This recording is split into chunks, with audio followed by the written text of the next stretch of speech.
Hello, Alan. You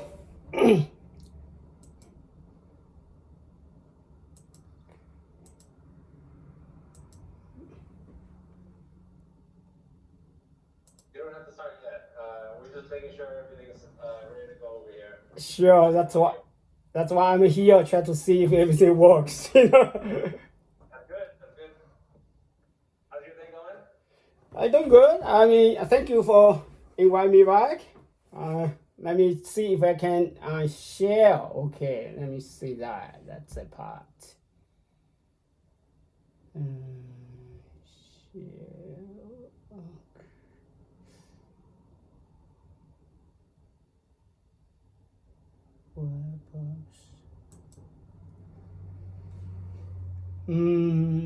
I don't see the share button.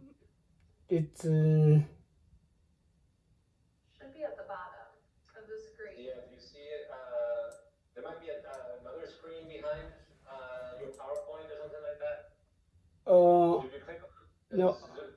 Zoom, there should be probably two windows. Okay, sure. If you have more than one monitor, so if you have your computer plugged into a monitor, maybe that's part of it. Oh, okay. Let me take that monitor out to see if that helps. Right now, only one monitor right now.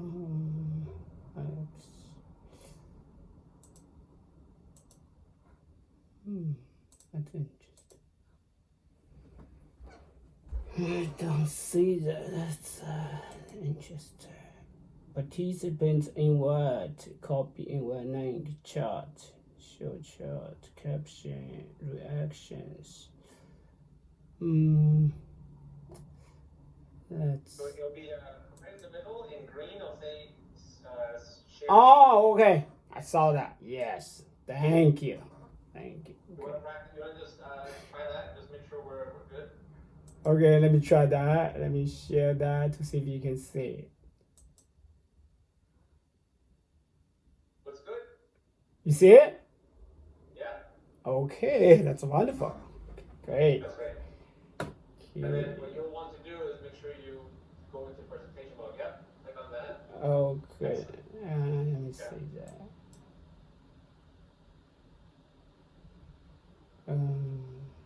Is that on presentation mode right now or not yet? Not yet. Oh, there we go. Yep. This looks beautiful. Looks good? Yes. Okay. That's great. Okay, that's great. We're still waiting for our team to join us. I mean, we're ahead of schedule here. Okay. So how many people we are from Basel? I'm not sure. I'm not sure. Short answer is I don't know.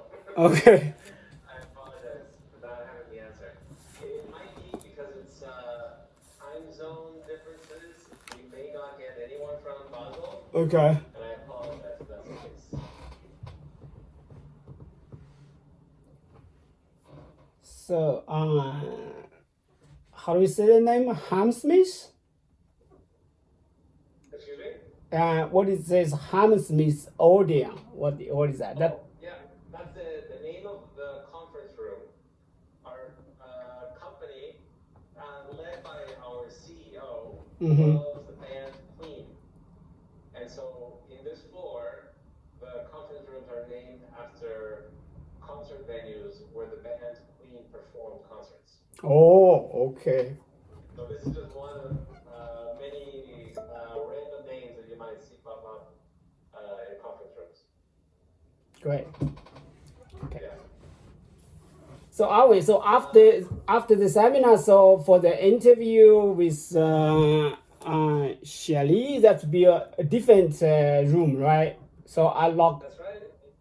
Okay. And Shaylee's joining us right now. This is Shaylee. Hey, Shelly. So it might be the same Zoom, yes. So you could just stay there as we all exit. I'm not sure. Is it immediately after? Yeah, mine's immediately after. So yeah, you could just stay up plugged in. Okay. That would work. That's wonderful. And maybe I can also introduce you to Christina, who Hi, Christina. Hello. She's the one that makes the animal care facility run smoothly, as well as the whole company, because she oversees a little bit of everything. Okay. And we have Vanessa joining us now. She also does a little bit of everything. We work on the same project together. Great, Vanessa. Nice to meet you. Hi. Maybe we can wait one more minute before we start.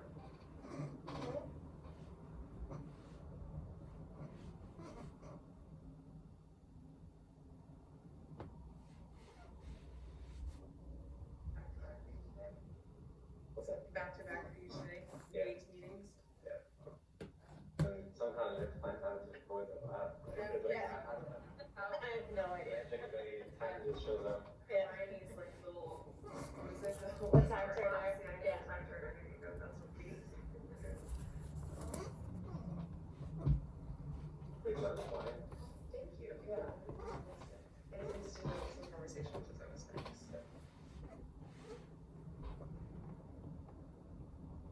Hey, let me just check to see if Allison's gonna join us. I'm not sure if she responded. One way or another. If there's anyone who needs a time turner. Sure.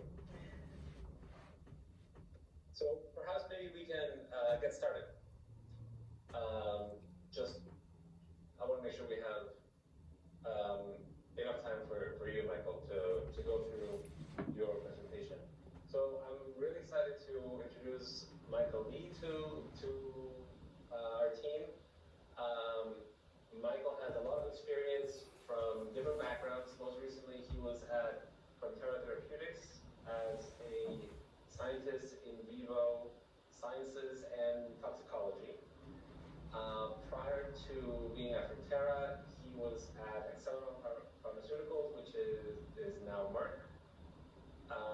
And he was working on pulmonary arterial hypertension, as well as fibrosis models, both of which I'm sure were not a walk in the park. So those are complicated models, I'm sure.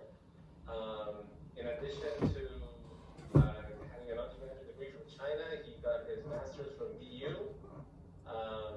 I went to Boston College, so I won't hold that against you. I graduated from BU as well, so we managed to live together somehow. But great experience from many aspects of the lab, both in the animal care facility and the bench. So I'm really excited to hear your presentation, Michael, which you had to put together from scratch. So thank you very much. Thank you very much, Awi, for the nice introduction, and also thank you very much for inviting me back. So for me, basically, I don't have too much like a big scientific discovery to share with you, but I do have my personal experience and my personal story, especially with the pharmaceutical industry. You know, the different area with up and down. So I experienced all of them, and I'm gonna share with you today. So of course, I got my education as outside from Boston University, and I like Boston so much, so I started a family here. The little one's in my hand right now. She is 15 right now, and taller than myself right now. Okay, so many years, you know, when the small interference RNA came out, the idea it was so hard. Every big pharmaceutical company has that department, and a lot of small companies. So that Sana is one of the small company focused on RNA technologies. So basically, for specifically, we are doing RNAi-based oncology therapeutics. Over here, we are using isotopic models. So basically, it's a liver cancer models. So over there, of course, we directly inject the tumor cells to the liver. So after that, of course, we have to close the mouth. So the surgery over there. So we cannot measure the tumor size. So in order to gauge the tumor size before the treatment, so we have to do randomization based on the tumor size, right? So we measure a molecular called AFP, which to use this gauge the tumor size to randomize the groups. And here, of course, the center we have like this target beta-catenin and the RNA. So we can see that they have like a small tumor inhibition compared to the control or some like control on RNAs. So this beta-catenin and RNA nucleotide really works to inhibit the tumor growth. So at the same time, the lipid nanoparticles, they are immunogenicity. So I developed one of the ELISA to measure the anti-pack IgA and to screen different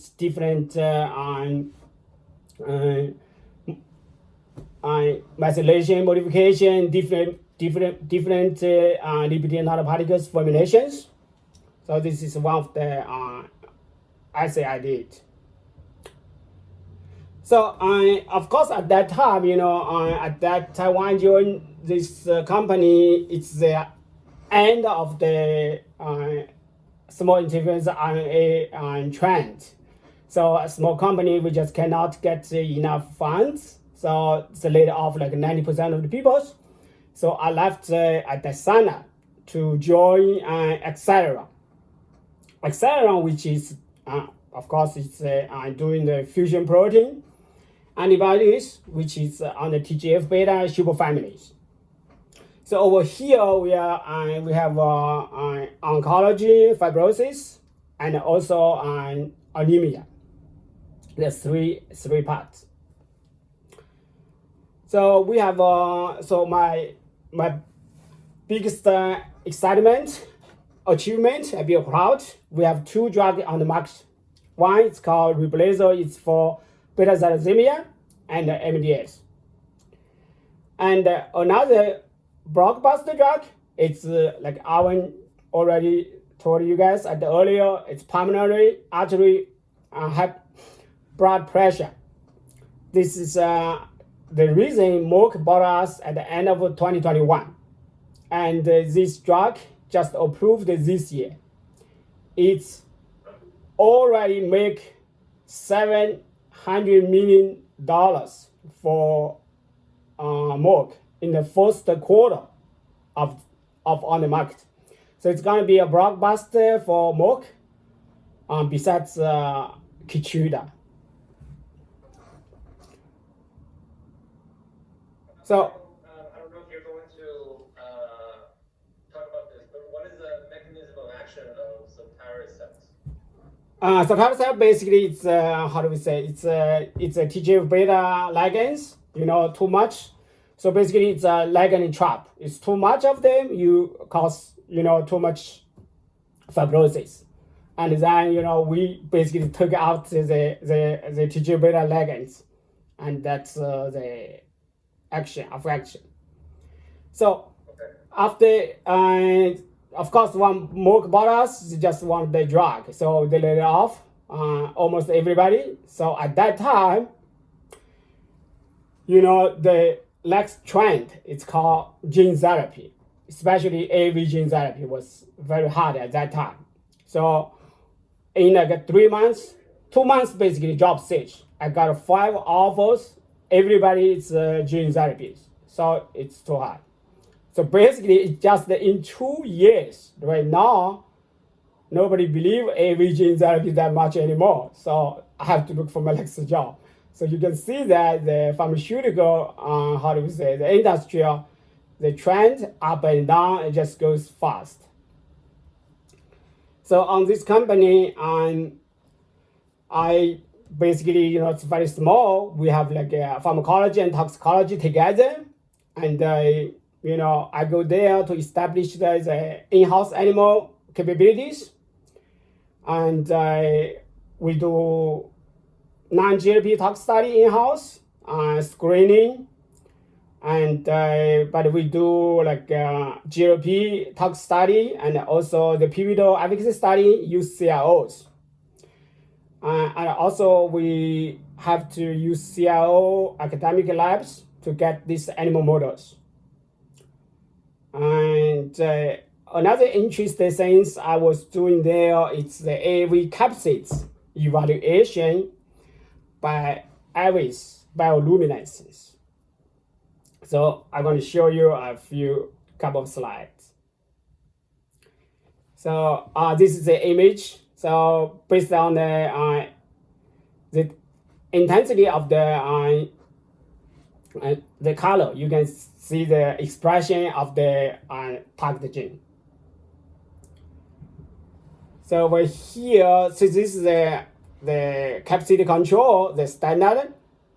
So we have three dose, low dose, mid dose, high dose, and this is our improved capsids. So everybody just normalize to the low dose of the controls. So we can see that the capsid 2 on the mid compared to middle dose, definitely it's much better than the standard. So this is a technique. Also, it's good for the how do we say, the location of the expression. So for capsids, the tropism, also it's it's easy. If it's for here, it's on the liver expressed. Or sometimes you can see on some other place, you can definitely see with image easily. How would you describe, sorry, do you mind going back? How would you describe the signal to noise ratio in this data set? I'm not. Okay. Yeah. Okay. For this one, yeah, I have, of course, I have a lot of things. I did not put that. For the signal to the noise, we use a control. It's more than 100 times. So let's say we have like 10,000 photons per second for the background, and we have like 1 million photons per second for the signal we generate have. Yes. The signal is more than 100 times, so it's pretty good. Yeah. Okay, so this is how much time I took for this part? We have time. We have Okay. 15 more minutes. Okay, that's great. Okay, so right now, okay, this is basically my my experience with all these companies. So I want to talk a little bit more the things about the immuno-oncology, which is the part I did at Acceleron, the first part. Acceleron at the very beginning, it's muscles, oncology, and then anemia. And then after that, after a few years, they translate to fibrosis. So I'm going to show you some of the model development I did at the immuno-oncology. You know, of course, for oncology space, very beginning, chemotherapy, radiology, and then, you know, antibodies. So right now, you know, of course, not right now anymore. It's like 10 years ago, immuno-oncology came in. So I'm going to talk a little bit about that part, especially the model development.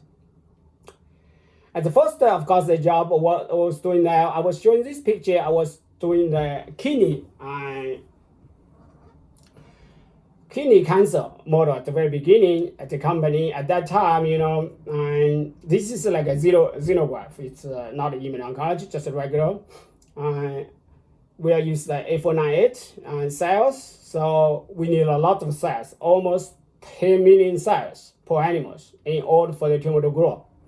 And so even though we use like high density matrigels, so like 100 animal studies, we always have to, you know, start with like 100 animals, you know, to, or maybe sometimes more, depends on the take rate, you know.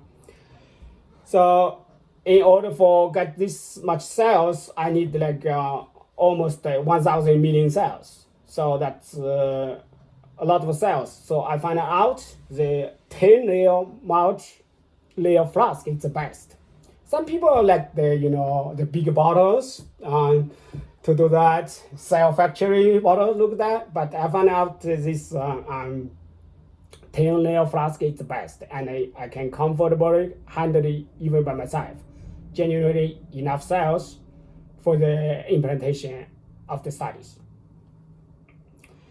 So, so this program went to the phase 2 trials, and of course it did not work out. So we did not. So that company stopped the oncology program, but immuno-oncology was taken off at that time so hard. So I and my boss switched on to the immuno-oncology. This is the most exciting time for me, because I work with small molecular, I work with like a nucleotide before I see the tumor slowing down, growing, but the toxicity always there. Sometimes the body weight lose is like severe. So wondering, why we need this treatment? The animal, it's doing even worse than the PBS groups. Even though the tumor is slowing down, growing, but the condition is not that good. But it's totally changed when I saw this tumor, basically, rat disappear, and even the hair growing back. So that's totally striking for me. And first time, I believe the cancer can be cured. So we have the difference as with the xenograft model, because we put the human tumor to the mouse, so mouse has an immune system to reject it. So you need a lot of cells. But for xenogenic models, so we put the mouse tumor to mouse, so they're gonna reject it because they have because of the how do we say, the immunocompetent. So here, this is one of the models. So we got the cell implant to female mouse, 10 female mouse, 10 male mouse. So here we see only one mouse from each group, the tumor growing. And most of them, the tumor shrinked. That's because of the immune system, okay, to kill the tumor.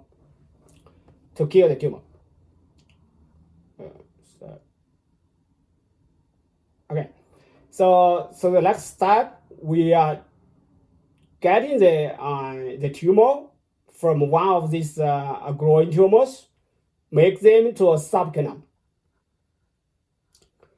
So over here, so from the female group ones, we see this one, 90% of the tumor growing without regress.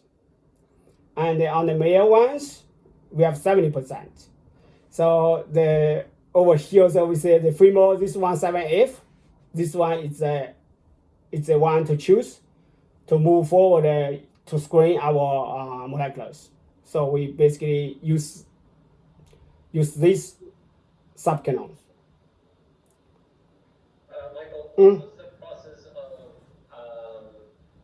from harvesting that tumor that was resistant to culturing it? How did you do the processing so that it could, you could grow it and then eventually transplant it to another mouse?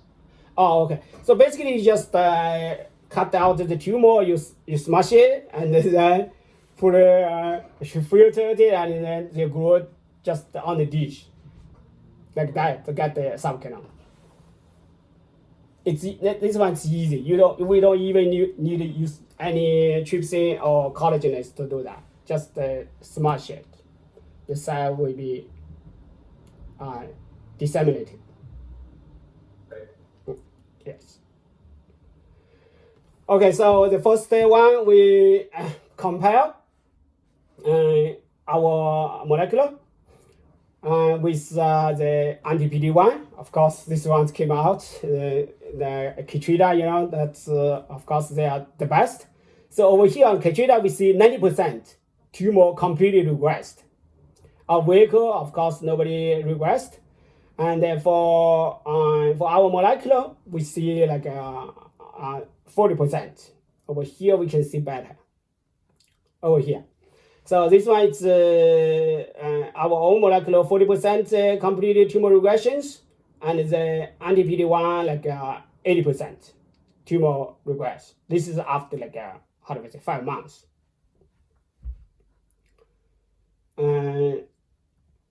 So continue to screen. We can see the different molecular. We also see some percentage completed tumor regressions. So over here, the molecular 3 has like 20%, and the molecular 2 has 60% completed tumor regressions. And the next one is a combo. We combo the molecular 4 with the molecular 3.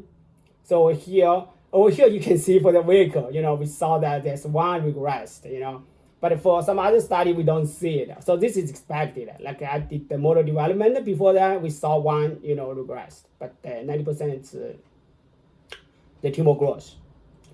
So we see the synergetic effect with the combos.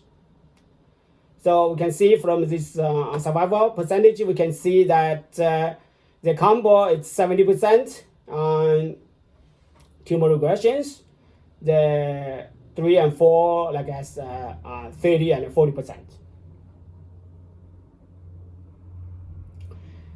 Another interest model we developed, we got a mouse tumor fragment from NIH. So basically, we first want to cut them from two different fragments to implant the tumors, and the tumor grow very fast. And also, it's like, how do we say, it's hard to tell, it's hard to control it. So we try to develop a cell from this tumor fragment. So what I did is basically to get the tumor and then make to the primary cells. So use this primary cell, so we implant to the mouse again. So the 3 groups, one is 500,000 cells, another is 100,000 cells,